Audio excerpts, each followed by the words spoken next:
Hi, everybody. Thanks for tuning in today. I'm just about to bring Dr. Ben Buchanan into the live stream. We're going to be talking about using some digital health tools around outcome measurements and the collection of information, psychometric surveys and the like. But without further ado, I'll get Ben into the mix. G'day, Ben. Hey, Ronnie. How you going? Fantastic. Thanks. And thanks for making the time. As I was saying to you a little bit earlier, I think it's a great time to be talking about remote outcome measures. Before we get too deep into it, why don't you introduce yourself and tell us a little bit more about yourself? So I'm a clinical psychologist by training, and work in private practice a little bit, but mostly I'm passionate about clinicians evaluating their own practice through the use of routine outcome monitoring. And so I created NovoPsych back when I was doing my doctorate in psychology, because I felt like the way that in the healthcare system we were collecting feedback was actually pretty rudimentary. I remember sitting in this lecture hall, and the lecturer teaching us how to print off a survey and then give it to someone and then score it and then calculate it. And I thought, oh my gosh, we can do better than that. And so it was through the frustration of seeing how rudimentary some of our feedback systems were in the healthcare system that I got really passionate about eliciting feedback from clients. That's awesome, Ben. So I guess there is a little bit of a backstory there. So you've come out, you've had a crack at starting up. Do you want to share a little bit about some of your journey over the years? Yeah, well, NovoPsych, it's actually, we started in 2012 now. And at the time, I think iPads were invented in 2011. And so we initially launched an app on the iPad. And so we felt like we were sort of pioneers at the time. Of course, these days, everyone's using iPads and technology in their practices. And thank goodness for that, because it just improves practice so much. And so I started NovoPsych with two friends of mine, one of whom was a medical doctor and the other who was the IT specialist. And we just came up with this idea and launched it. And then since then, we've had huge organic growth. We were worldwide at one stage, and then sold off the US business, and now really focusing on Australia, and where we feel like there's probably some a real appetite for collecting measurements about the progress of patients in the mental health setting. So with the focus on Australia, what brings you into that focus? What is it about Australia that makes that a requirement rather than trying to do one size fits all across the world? Yeah, great question. So at the start we thought, all right, we'll cast our net really wide, and we'll go global, and that worked really well, especially when we were one of the first players in the market space. But what's happened since then is that there's different requirements for different jurisdictions. There's different privacy settings that different countries need. And also in the mental health setting, there's different countries focus on different protocols and different assessments. So for example, in Australia, one of the most widely used assessments to measure mental health outcomes is called the K10, the Kessler Psychological Distress Scale. And so while in Australia we use that a lot, over in the US they use other assessments like the GAD-7 and PHQ, for example. And so really it's about knowing what the clinicians want, the culture around the clinicians, and also knowing the policy settings that are incentivizing different ways of interacting with clients. In the Australian context, some of the funding that's given for mental health purposes it requires some outcome monitoring to occur, and so that means we've been able to tailor our offering in NovoPsych to really fit the exact purpose that Australian mental health clinicians are needing. I think it's a really good experience there to reach that conclusion. The Western world is very advanced in healthcare terms, but it also has a lot of jurisdictional differences. And I think that applies to all software, not just NovoPsych, whether it's APP compliance or some of the idiosyncrasies within each of the professions within the healthcare sector. As you probably know, with digital health and communication standards between clinical systems here in Australia, that's quite unique to Australia. And yet, we do have this kind of abundance of technology. You can go online, you can go on the internet, you can go to a Play Store or the Apple equivalent, and you can tell I'm an Android user. But that means that all of a sudden there are all these software that's basically trying to make a claim that it's something that you could use. But the reality is that you do need to know a little bit more about the jurisdiction that you're actually operating in. So is that kind of been your experience as well? Am I paraphrasing that correctly? Absolutely right. The requirements that what we were finding back when we split off the US side of our business is that there was all these US requirements that our US users were asking for, and all these Australian requirements Australian users were asking for, and that we knew that we needed to build out. And so we split it off. The US version of NovoPsych is running happily with their new owners, and then the Australian version, we're able to really put all of our energy into making it compliant for Australia and making it fit for purpose here. That's great. That's great. I really see what NovoPsych has produced as being a digital health clinical tool. And I love the fact that it does have that Australian focus now. The big hot topic at the moment, Ben, as you know, is how does mental health and a lot of healthcare practitioner types now deal with the lockdowns and the isolation. And there's a few things I want to try and get through in this live stream with you around what NovoPsych can do, even if there wasn't a COVID-19. But I'm wondering if we could sort of work our way through it, where we sort of talk about the ways to use NovoPsych in practice in a face-to-face kind of engagement model with the client versus working remotely and using video or voice or instant messaging to be able to facilitate a consultation. Can you take us through a couple of similarities and differences between how you propose NovoPsych gets used? Well, I think hasn't coronavirus just thrown a spanner in the works for many practices? And I suppose my observation would be that the practices that have done all the groundwork well and have great IT systems pre-coronavirus have probably adapted pretty well. For example, if a practice is using, Core Plus, which my private practice uses. So, Yanni, thank you for creating such a great product with Core Plus. Where, because it's a cloud-based system, we're able to just easily transition over to working remotely. And so, whereas some of the other practices who haven't been so digitally savvy before coronavirus have really had to step up their game quickly. For NovoPsych users, the process has been pretty seamless. So traditionally, the way that NovoPsych works is you've got an iPad in your room, the patient is sitting opposite you, and you key in which assessment you'd like the client to take. And so in NovoPsych, we've got assessments for depression, anxiety, stress, post-traumatic stress disorder, ADHD, autism, social anxiety, pretty much every psychological issue you think of. NovoPsych has a measurement tool for that.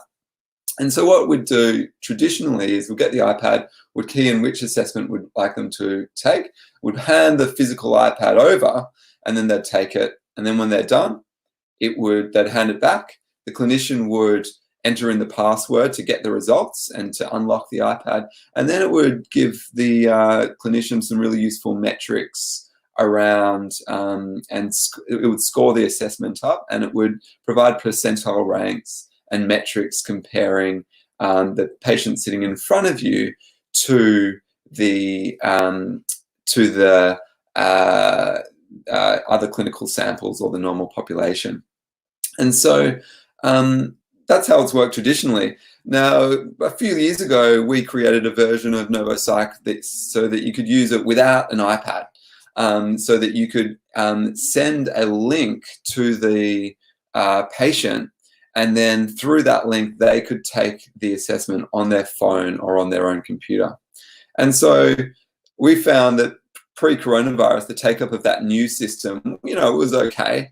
Some of the practices who were doing a lot of remote teleconference sort of stuff before coronavirus were using it. But really, the vast majority of people were using the iPad version and wanting to, do it the traditional way. And now, since coronavirus, pretty much all of our users have switched over to the new version and are sending the links to their patients remotely. And so we've seen huge uptake in this new version of NovoPsych, and thankfully, it was there and waiting and ready for everyone to do it. But what it means is that you don't have to be in the room with the person. You can still get feedback about where they're at in terms of their mental health symptoms, whether they're in the suburb over or the other side of the country. So that's great. So in terms of the typical workflow, so you've sort of got that option now that if it's a in-person scenario, there's the interface that's on the tablet that can be presented to the client to complete those surveys. And you're also doing feedback as well. Is that part of it? You're doing some feedback for the sessions themselves? Yeah, so one thing that I'm really passionate about is psychologists and mental health clinicians in general, and in fact all healthcare providers, getting feedback from their patients in real time about the patient's experience of the service. Essentially, healthcare is a service industry, right? And we want to improve clinical outcomes. That's one of the key things that practitioners are seeking to do. But also, we're seeking to provide a service that the client is satisfied with. And so what built into NovoPsych is the capacity to measure clinical outcomes over time. So, for example, it's really typical for me in my private practice to see people who are, say, on the 99th percentile for depression in session number 1 when they see me. And then over the course of, say, 6 to 10 to 15 sessions, I would hope, if treatment has been successful, that would see that 99 score on depression come down to maybe 95 in the first few sessions, and come down ultimately to below 90. So that's how I know I've done a good job clinically. And we know that there's going to be a huge amount of variation depending on lots of client factors. Not everyone's going to benefit from treatment for various reasons. So NovoPsych was originally designed to track treatment progress. We've also got in NovoPsych some satisfaction rating tools so that the psychologist can get a sense about how the patient experienced the session. We know that one of the number one predictors of treatment success for mental health patients is the therapeutic alliance. That's the relationship between the psychologist and the client. If the client trusts the psychologist, thinks that the skills and techniques that the psychologist has been talking about are useful, then that is a serious predictor of later outcomes. And so within NovoPsych, we've got some relationship therapeutic alliance measures that can tell the psychologist, from the get-go, whether they're really fitting with that client or not. So the example that you gave earlier is that there's a process that can be put in place, which is handing the tablet in order to get that engagement, get that feedback happening, those responses to the surveys during the in-person therapy or face-to-face version of mental health care.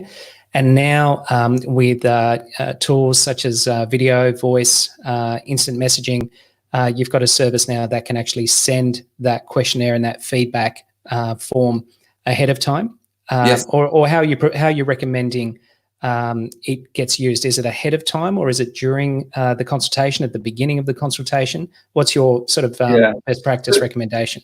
So my workflow at the moment is, and what we know about most NovoPsych users is they, during the session, they'll generate a link from NovoPsych, and then using their video conference tool, they'll send they'll send the link via instant message to the client.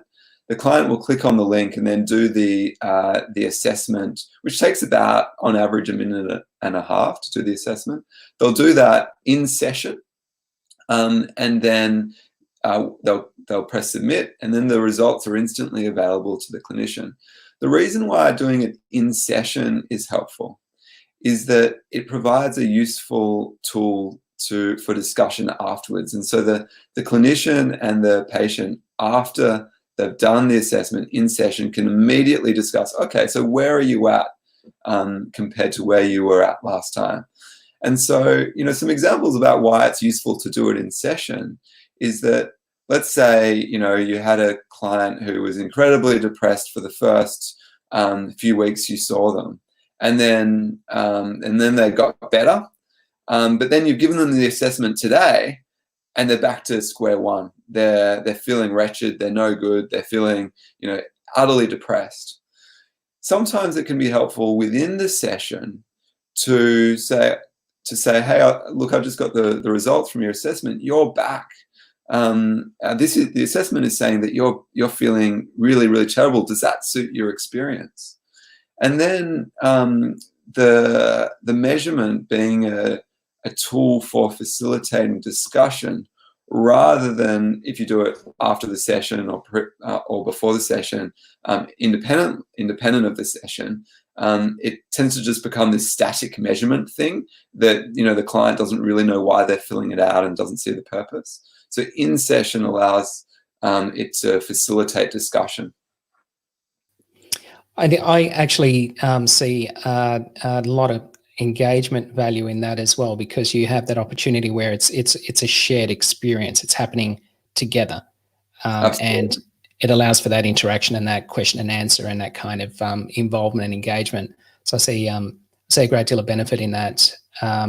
It's sort of like you truly feel like you're being supported through that process.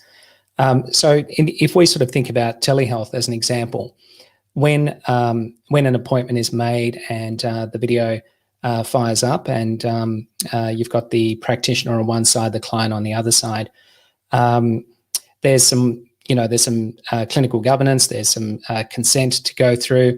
At what point do you sort of bring in the sending of that link, as you described it?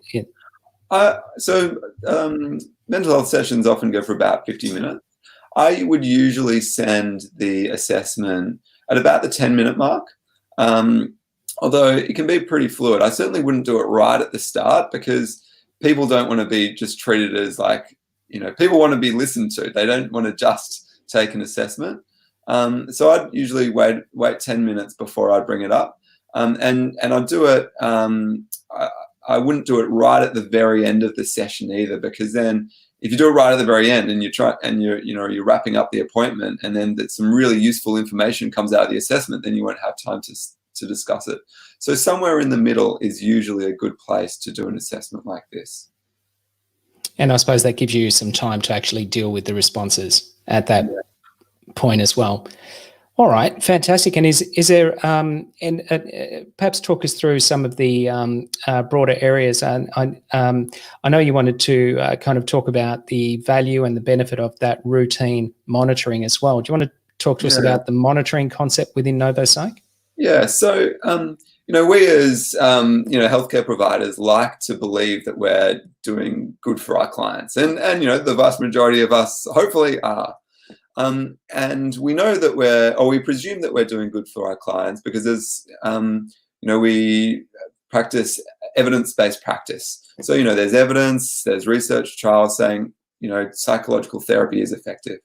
what I'm passionate about is not only basing practice on the research, but actually doing practice-based evidence rather than just evidence-based practice. And so that's monitoring client outcomes at the beginning, middle, and end of treatment. And so that the clinician ourselves can be empowered by the data we're collecting and say, all right, well, what are my outcomes for this type of patient with this type of problem? So that we can see which types of clients we're doing a great job at and could potentially specialize in, and which we get stuck in and perhaps need to work harder at. So, so that sort of goes down to the effectiveness of the treatment. Absolutely. And so, Novo, with the tools baked into the NovoPsych, you're able to see how effective treatment is being with clients. And, we usually use our intuition to figure this stuff out. And, we intuitively get a sense about whether the client is benefiting. But the research evidence shows that trained professionals are terrible at actually using intuition to accurately measure how their clients are going, partly because of, our memories, human beings' memories are not so good. And so we find it difficult to remember how the client was at the beginning of treatment compared to at the end. The great thing about, computers and NovoPsych is NovoPsych doesn't forget. And so it's able to objectively measure where the client was at the very beginning, the middle, and the end. And the feedback that I get from clients constantly when doing this is they're really staggered about their improvement, because the improvements tend to be slow and gradual over time. And so they're subtle to pick, that we're not very good at picking them up ourselves. But when you can see it graphed out clearly in a platform like NovoPsych, where you can see the symptoms reducing over time, then it can really show, aha, this treatment has benefited me. I'm going to put a screenshot of that up, Ben, because I think that's a really solid point. So you've got this objective measure that is now gradually growing across the time series, where you're actually able to. It's a contemporaneous measure, isn't it? It's something that you're not reconstructing, 3 months later in retrospect. It's actually something that is being documented at around about the same time as the progress. Yeah, exactly right. Where human beings are not the best historians, and in the graph that you're showing now, we can see that the symptoms on the blue line, I think this is measuring different facets of anxiety, and so the blue line, I think, is measuring social anxiety, and so that was very high at the start. And then in the most recent administration, we can see that that's reduced a great deal. And when that happened, and also tracking back and saying, okay, so why now are you better? What are the conditions that are currently conducive to your mental well-being, and what was wrong with back then that was making it more difficult to feel good? And so we're able to be sort of like detectives and say, back, last year you were feeling great. Why was that? And some really interesting stuff comes out where we can see clearly that, I don't know, when a 20-year-old's moved out of home from their parents, they suddenly feel better. We can go, aha, we can see this clearly on the graphs. Or sometimes when someone started taking antidepressant medication, we can see a clear before and after. They were scoring super high on the assessments before they started taking the medication. Then afterwards, it reduces significantly. And of course, with objective psychometric measurements, this becomes really clear. How customizable are the forms for different areas of mental health? You were making mention to some of the differences in the types of surveys and forms used in Australia versus other jurisdictions, or preferred in different jurisdictions. How broadly does NovoPsych work across all areas of mental health care? So we've got a vast library of assessments. We've got 40 or 50 assessments built into NovoPsych, measuring many things. And so we've tried to have a pretty good spectrum of measurements.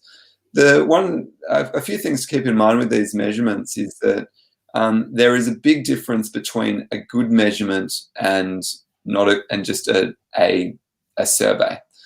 There's a science around creating surveys and creating psychometric assessments, and so NovoPsych only includes the best, most reliable, and most validated assessment tools, because we want to keep the data fidelity really good in NovoPsych, and so we know that we're measuring something meaningful, clinically relevant, which has sound scientific validation. So you won't see sort of any airy-fairy, what personality type are you, or sort of online quiz that don't have much validation on NovoPsych. And so there's really a menu of assessment tools that the clinicians can choose from, and different clinicians will have different tastes and choose from the menu accordingly. So in terms of so you've sort of spelled out that alliance, the value proposition around building that alliance, getting that kind of evidence-based approach that across a timeline we're able to either see improvements or perhaps even lack of improvements, and use some of those data points to hone in on the things that have been working and the things that perhaps haven't been working, and that's really helping build that alliance and really get down to areas of therapy that can be very effective. So when that kind of, that's scenarios between the practitioner and the client. And is NovoPsych being used at a practice level broadly, to look at either characteristics across a cohort of clients, or perhaps across areas of different specializations within mental health care? Yeah, absolutely. So most users of NovoPsych are individual clinicians who just want to track their own patients, but there is also a growing cohort of larger practices and mental health organizations using NovoPsych broadly as part of their intervention system. And then what they can do with the data in NovoPsych is the practice manager or data analytics person within that organization can download the data and analyze it and cut it lots of different ways, to get a really clear sense about, as an organization at large, what's happening. And we're finding that this is really important for practices, large practices that want to get government tenders. So sometimes there's big pools of money that the government puts out saying, all right, we're looking for an organization to provide services for this vulnerable group, and there's, $500,000 up for grabs. And practices who have been routinely collecting their outcomes, reporting on their outcomes, are using that in the government tender process to say, hey, look, we don't just say that we're benefiting clients, the rock solid data is showing that we are. And then also when they're tendering, they're saying, and as part of our tender, we are going to continue the process of looking at all of these analytics through NovoPsych, so that by the end of that service provision period set out in the tender, we'll be able to report back with some solid data for you. And so as the mental health funding environment evolves, there's more and more of an emphasis on being accountable to with data. And so more and more people are doing that. So that means that you're able to deal with it one-to-one. So between the practitioner and the client, you're able to deal with it across a team of practitioners. You're able to deal with it between a practitioner and the type of statistics they're generating across their clients, so sort of their portfolio of clients that they're working with.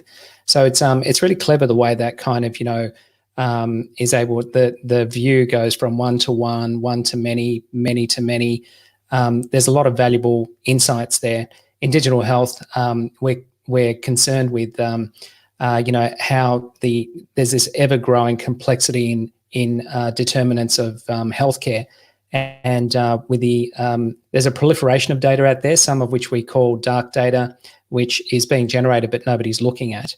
And then there's data that's actually being used in analytics and metrics to actually be useful in decision making and informing outcomes, for example.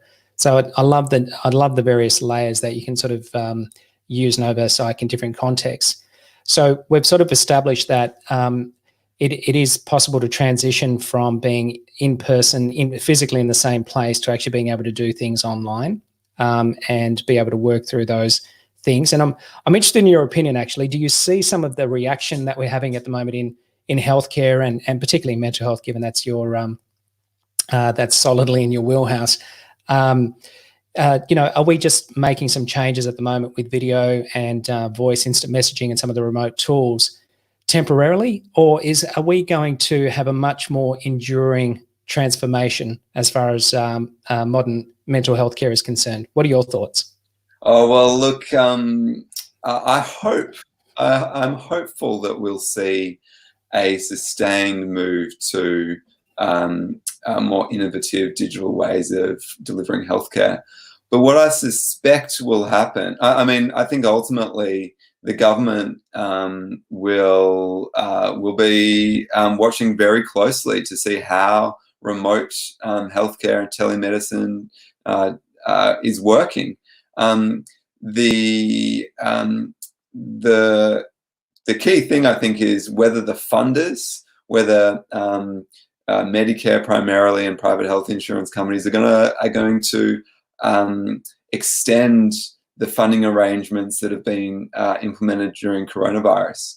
If the government has the foresight and leadership, I think, I hope they'll do that. And I think that then there will be so many clinicians that think, oh my gosh, this remote telemedicine thing really works for me. It really works for clients. The outcomes are good. It works from a business point of view. And so I think everything is set up and the technology is very mature that it can happen. I think it's going to be a matter of political will. What do you think? Well, one of the fundamental questions that digital health asks is, how does your healthcare service fit into the lives, the schedules, the goals and aspirations of your client? And I always come back to that. It's almost a principle, when thinking about how we can modernize healthcare, bearing in mind the drivers are coming from the client side. So we as citizens in the community, our lifestyles are evolving. And, the cities are becoming more populated. It's not as easy to move around. Taking time out of work in the traditional go to work 9 to 5 kind of model, it's getting harder to actually just do an appointment for healthcare. That's usually not just a 50-minute session. It's transport, it's parking. There's a lot of competition in a person's day in terms of what they're going to use their time for. And I think that's also nuanced by generation and by demographic as well. So I think, the internet is here, it's universal. Smartphones are pretty much owned by everyone. They're definitely at a saturation point in terms of consumption by us all. Internet's everywhere, or if it's not far away from being there. So I think I kind of see it as, yes, I think there's definitely there's a political aspect to getting the funding right, getting incentives right, getting the policies and procedures right. But I think just as consumers, where in other industries we've become way more used to being able to purchase our goods and services and engage with our goods and service providers online. So I kind of think why should healthcare be any different? Or perhaps why should healthcare be not right up at the leading edge, on how to do that? Because it doesn't always have to be one practitioner's time for 1 hour of time one-to-one with a person. There's other ways that we can use digital tools to scale the individual healthcare provider's time and be able to work with web-based web-based concepts that help clients progress towards their goals, progress towards the type of healthcare outcomes they're looking for, in cooperation with the healthcare provider, but also taking some of the ownership on themselves, whether that's tasks that they perform, things that they engage with, education that they take up. So I see it as being from both sides. I think it's coming from the inside out, but it's also coming from the outside in, and it's just a matter of time. I think if COVID-19 didn't happen, we would be still getting there, but it would just be moving at that sort of pace that it was moving at. But now we have this real acceleration event. But I was curious to see, what you thought about whether it's worth a lot of people's time and effort to kind of, pivot into video and online and use some of these digital health tools, if they're kind of cynical that in 6 months' time they're just going to snap back into where they were kind of 6 months ago. But I think it's a real opportunity to actually just accelerate that transformation and keep going with it, because the tools are just excellent, to be able to continue to work out and innovate the delivery of healthcare. Well, I think you're right. The tools are absolutely there, and they've been there for probably a few years. Everything's been very workable. Everyone knows how to do a video consult online. It's been interesting just at an individual level in our practice, in our private practice, about half of the people prefer to do it in person still. Mm-hmm. And so we're actually open, people can come in, and then half are opting to do it via video. It'll be interesting to see if it's a 50-50 split now in the context of coronavirus. It'll be interesting to see where it's at after coronavirus. And I imagine it'll be maybe 25% would prefer online and maybe 75% still in person. And I think that's interesting, in that online you get 90% of what you can do 90% of what you usually would online as you would in person. But it's that 10% that we're going to have to be innovative if we want to overcome that 10% that's missing in the online environment. I think that we're yet to see innovations, tools to get us there. I'm sure it'll happen. It's just a matter of all the innovations to come.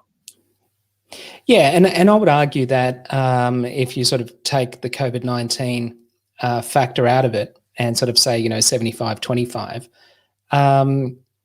it to me that kind of is reminiscent of how all change happens. There's early adopters and kind of innovators by definition within let's say classes of consumers, and that's usually that kind of first 10 to 15% of where the change is being adopted and embraced. And that might, under normal circumstances, persist for a number of years. But at some point, that starts to become the new norm, and it starts to move into a majority, an early majority, and then a late majority, and then that's how most people kind of do things. And it's no longer having to explain to people that, hey, there's this way of doing it, and then there's another way of doing it. It's kind of, this is the new way of doing it, and perhaps there'll be other early adopters kind of trialing some new stuff at that point in time. So I think there's a constant evolution towards that, and I think part of the modernization principle is not to go all in unless you really have to, but it's to constantly kind of have that experimental aspect, like an R&D part of what you do, where you're pushing some frontiers. Perhaps 5 or 10% of your business time and effort is going there, which is sort of experimenting with new ways to kind of figure out where a client's going to really value things going forward. And if it doesn't work, discard. If it does work, do more of the same and refine that process and make it better. So yeah, it's I don't see it as being no more in-clinic services from COVID-19 onwards. Absolutely not. But I do think that what will happen, and we've kind of addressed this with our online booking capability as well. We've introduced time zones as an example because we recognise now that that there will be clients who will only prefer to do it online and not go anywhere. So that means that if you're for argument's sake, a Melbourne-based mental health provider, you could provide services to somebody in the Northern Territory, or in WA, or in far north Queensland, who is that type of client who just wants to do it online, and they have found you and you're available to them because you have that service. So that kind of opens up a growth opportunity as an expansion opportunity in doing that. And with that will come data. What was that experience like? Has it been effective? Is it more or less effective? We'll learn from it as an industry together.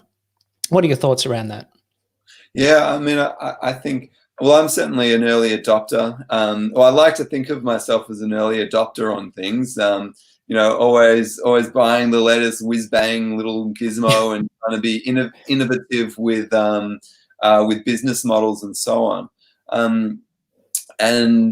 I think that the coronavirus has forced people who perhaps aren't early adopters into some of these new ways of doing things, which I think is ultimately going to be really fantastic for them in particular, for their clients, and for the industry as a whole. I mean, I think that probably when we look back at the era of coronavirus, we'll see that maybe it's sped up the transition by maybe a year or two. Is probably what I'm expecting. We're certainly on the march to implement more digital tools, and I think it'll just speed it up more. Yeah, I would absolutely agree with that. There's a couple of things I wanted to ask you just before we finished up today. Given that we've talked about that kind of, there's a booking made, there's an appointment being attended, whether it's in person or online. There's a feedback, the link that you send out through NovoPsych, for example. You're generating information that's producing, contemporaneous measurements and documentation. At some point, that documentation, does that inform part of any reports or communication back to other points of care? For example, a general practice. Yeah, absolutely. So one of the things that most of our users do is most people get referrals from GPs, and we write letters back to the GP at session number 6, or at the end of the episode of care. And what more and more NovoPsych users are doing is incorporating the graph of the symptoms into the letter to their GPs. So the GP can quickly, scan the letter, and we all know that GPs are pretty time poor. And so if we can visually represent what's happened with the clinician over the last 10 weeks in a simple graph, then the GP can get a really clear idea about what happened in treatment, whether it was effective, whether it wasn't, and a really clear objective measurement about where the client is at. So I see, and I think ultimately, what will happen is eventually end users, so clients, patients themselves, will be the custodians of their own data, and they'll be able to share that data with various health professionals, their GP, their psychologist, so on and so forth, to have a sort of a living record of who they are. I think we're a little while off that yet, but NovoPsych is moving in that direction. At the moment, what it looks like is a simple letter back to the GP with a really easy to look at graph. Yeah, fantastic. And I think, that's also a great opportunity for secure messaging, is just to make sure that, any GPs that are looking up directories, they're able to actually find the practitioners to refer to, and also to be able to receive that electronic communication back securely, rather than sort of relying on, handing a referral letter to a patient and expecting them to actually walk that into a clinic. There's a great workflow integration opportunity there with telehealth in particular, that any documentation that's being generated can actually be brought back into the clinical record within Core Plus, and then be able to actually look up the GP, attach any letters or other documentation, and then send that off nice and securely, and kind of minimize any potential data breach issues that could occur through traditional manual methods as well. One last question, Ben. It's kind of future gazing. We've kind of been touching on it a little bit, as we've been comparing COVID-19 now and post. But if we let's just park COVID-19 and just talk about the future of mental health care, perhaps with a timeline of about 5 years, give or take. But how do you see the evolution now with the likes of tools like NovoPsych and this sort of digital health transformation? Where do you see the industry being at in 5 years' time? What's your take on it? Yeah, I think that in 5 years' time, more and more people more and more clinicians themselves are going to be self-motivated to engage in professional development based on the data that they're getting in their practice. We don't come out of university knowing everything. And so I see a groundswell of support for clinicians empowering themselves through getting feedback and learning from their clients. I'm always amazed. I feel like I learn more from, or just as much from my clients as they learn from me. And I think that that process of, 360 review feedback for clinicians is going to be an integral part of how we improve outcomes for our patients in 5 years. Oh, I really connect with that. It's the same kind of sentiment or principle, if you will, within the software world, where that feedback system is absolutely critical. And I relate to what you've done with NovoPsych in that context. We have some different language for it, but we effectively elicit feedback as frequently as possible, so that can actually help inform where our priorities should be at and things that we should be adjusting and changing. For example, recently we had to move very quickly in order to respond to putting out video tools and telehealth capabilities. That's an example of just being responsive to clients. And we've received a lot of support and appreciation from the community for that. It's actually helped them achieve their goals through this kind of, fast-paced transformation type period as well. So I've got a lot of empathy with that idea, and I think you've done a great job with NovoPsych, and I look forward to seeing some of that vision kind of manifest itself. Dr. Ben Buchanan, thank you very much for taking the time today. I appreciate it, and I look forward to catching up with you again soon. Absolute pleasure. Take care.